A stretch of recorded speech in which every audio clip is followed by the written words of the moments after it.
picks for Deshaun Watson. And I think the time is hot. He's off a great season. You don't want to trade him, but you could get a ton for it. But the Texans would screw it up anyway because they don't know what they're doing. It's a prime example with the New York Jets, a dysfunctional franchise. And I like Joe Douglas, the new GM, but Robert Saleh is an unproven head coach. So they're going to bail on Sam Darnold. Will the Colts like Sam Darnold? Kyle Shanahan likes Sam Darnold. Smart people in the league like Sam Darnold. And the Colts will probably land him if not Wentz, or the Niners will. Somebody that's good is going to get Sam Darnold because good people like him. You're reading all the stories. And the Jets are going to bail on him, and they're going to bring in a rookie quarterback from the Mountain West Conference in a division with Bill Belichick, best defensive coach in football history, Sean McDermott, great defensive coach for Buffalo, and Brian Flores, the makings of an amazing defensive coach. Translation, Kyle Wilson's going to go 0-6 in division year 1 and year 2. Or you could get that second pick if you're the Jets, and you could get 3 first-rounders for it, a couple seconds potentially, and you've already got, because of the Jamal Adams trade, multiple firsts. And you could stick with Sam Darnold, who's been in the league, who now understands the National Football League, and support him with 7, 8, 9 first and second round picks the next 2 years. So I look at the Jets and I think they're gonna eventually screw it up because they're the Jets. And they're gonna, if you go look at what the Jets are doing, I understand them moving off Sam Darnold. He hasn't won, and GMs and coaches like their own quarterback. So they're going to move off Sam Darnold. But it's going to be a revolving door of losses because they're going to bring in a rookie quarterback, and he's going to get his butt handed to him by Belichick, Brian Flores, and Sean McDermott. Defensive coaches that are elite in this league eat rookies for lunch for 2 years. They eat them for lunch, and Kyle Wilson's going to have to come in and start Zach Wilson. And you don't even know if Robert Saleh can coach. You have no idea. So he's going into now the best coached division in the NFL in terms of defense. McDermott, Flores, and Belichick with a rookie quarterback. Or you can stay with Darnold and get multiple first-rounders, your own from the Jamal Adams trade and from that, moving your number 2 pick. And just give him an all-star. You could solve every issue by the second round this year. You really could. If you trade that pick and get a first and a second, you'd have 3 firsts, you'd have multiple seconds, you'd have, I think they have 3 thirds. You'd solve all your problems by the 3rd round. You wouldn't even have to hit on all your picks. You could hit on about 4 of them. Get a corner, get a pass rusher, get a wide receiver, and 1 more offensive lineman. 4 of your 6 picks you're solved, and you have cap money, give Sam some players. But, I mean, you give these teams all these picks, and like Houston, you're going to get a boatload of picks. They'll screw it up. So if the Jets move off Darnold and get, you got this quarterback, and you still got to be able to make it work. And the idea that I'm going to have a rookie quarterback in New York in that division against those coaches, Buffalo's a great football team. Belichick somehow last year won 7 games, and Miami's really close to being an excellent team. They're in the rebuilding process. They're 1 draft away. And you're going to bring in a kid from the Mountain West Conference. God, good luck with that. Joy Taylor with the news. No. Turn on the news. This is the Herdline News. Sponsored by Mercedes-Benz. The best or nothing. Well, Tom Brady made a huge shift in his career last season, joining a new team in a new city. And his trainer, Alex Guerrero, explained some of the ways that Brady adjusted his workout and health regimen to fit in his new life. He said this was an unprecedented year, not to mention a new city. This year, we included pool workout and, of course, even a park eviction. We worked on a number of things to prevent overload to his elbows and shoulders and maintaining mobility and strength through his hips and spine. But the constant through it all was the hard work and determination that propelled Tom personally. Guerrero also said that Brady's become more flexible with his diet and found more balance with his food. He said we believe in variety. If he wants pizza, he'll eat it. He just wants it to be a really good slice, and he doesn't do that often.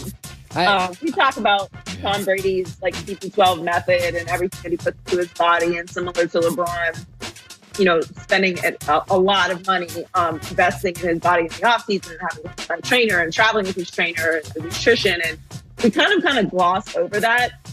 But when you really listen to what he's saying and think about how much extra work that is, there's a reason why LeBron and Tom Brady have the bodies they do. Now, obviously, some of it is luck, but it's not all luck. Like, it's hard for us as regular people who are like, I want to get in shape. Like, I'm going to eat healthy just during the week. And then, you walk past the cupboard and there's some chips in there and you just maybe have a few. Like, it takes a lot of discipline to daily give up things that make you happy in order to achieve an ultimate goal. Like, it's a lot of extra work. Yeah, I think I'm reasonably disciplined, but if you give me chicken nachos at any point in the day, I'm going to worry about the repercussions later. I'm not going to lie to you. I don't care about the repercussions. Right. And Tom Brady doesn't do that. It's really, we don't give him enough credit. Ron, too, and Russell, obviously, just how much effort they put into the nutrition training. The Bucs dropped their fourth game in a row last week. 24-113 loss to the Raptors. Giannis had 10 rebounds and 8 assists, but his last week came with 6 minutes left in the game. However, he doesn't think it's time to worry about the team just yet. He said, I kind of have a feeling everybody's in panic mode, which should not be the case. You've got to look at the bright side of it. You still have another opportunity on Thursday, so getting better, watch the film, improve, keep everybody in a good place. It's not the end of the world right now. This is kind of my issue with the Bucs last season. Not that Giannis didn't have MVP season, but it just Bucs are kind of getting into the basically where, like, I've heard enough about how great you guys are, the MVP, and have all these exciting pieces. I need to see some results. They're 0-9 and trailing after 3 the worst record in the NBA this season, trailing after 3 quarters. They were outscored 12-4 in the final 5 with the Raptors. And if you just look at the last 3 seasons, the way that the Bucs have finished it, 2018 lost the first round to the Celtics in 7.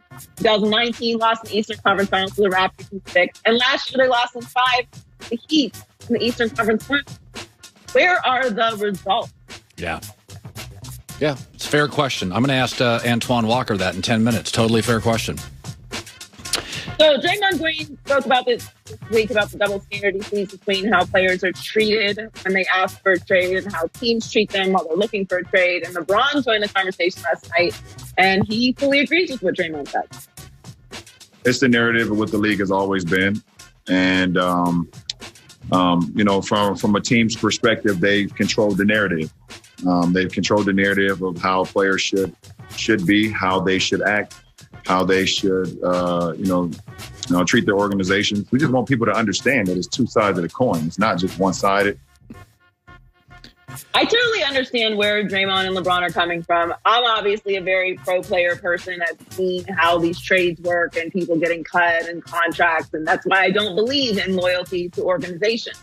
But there's a structure to the sport. There's a structure to the business, and it's agreed upon between players and organizations. It's called the CBA. If you don't want trades anymore, which, let's be honest, don't just benefit organizations. James Harden wanted out to leave the Rockets, so he got a trade to the Nets. We've seen this happen many times where it benefits the players. I don't actually think that fans and media are very lenient with organizations if they do a bad job. Deshaun Watson is in a terrible situation. Nobody's saying Deshaun Watson needs to be rebuilt in Houston. No one's mad at Deshaun Watson. There's plenty of organizations like the Detroit Lions, the way that they treated some of this. Fans are actually pretty fair. I think that what Draymond is trying to explain, that there's a real personal side to this. Like Blake Griffin sitting, Andre Drummond sitting, it affects you personally to not be able to go out there and play. How can a organization just do trade these players and keep them healthy, not for trade value? There is a personal side of it. You have kids, you have a family, that's very stressful, and fans sometimes get it. Yeah. Good stuff, Joy Taylor with the news. Well, that's the news. And thanks for stopping by. The Herd Line News. Yeah, by the way, Giannis, I remember watching a 60 Minutes piece about 3 years ago on how great Giannis was. He was the next LeBron, and I just rolled my eyes. He can't shoot. He can handle the ball okay, but he doesn't control the tempo of a game. And I've always said this. Most bigs, I don't want touching the ball with 4 minutes left because they can't shoot free throws. Giannis is decent at that. But the idea that Giannis is going to take over this league is laughable. He doesn't sell shoes. He's not as marketable. He doesn't control games. You don't want him. If he's behind late, he's useless. Antoine Walker, who played 12 years in this league and was also a champion and also a 3-time All-Star, his thoughts on Giannis. It's not that I don't like him. I just think we elevated him to a space he wasn't close to being ready for. That's next. You know, it's time to kick off a new year with a fresh pair of boots from our friends in Austin, Texas, called Tecovas, Tecovas. You've heard us talk about them before. There's a quality you can feel from the moment you put them on. They're comfortable right out of the box. The compliments, they're compliment magnets. Traditional cowboy boots, they've got them men's and women's. They've expanded both their lineups this year. They can go calfskin. They can go exotic ostrich cayman.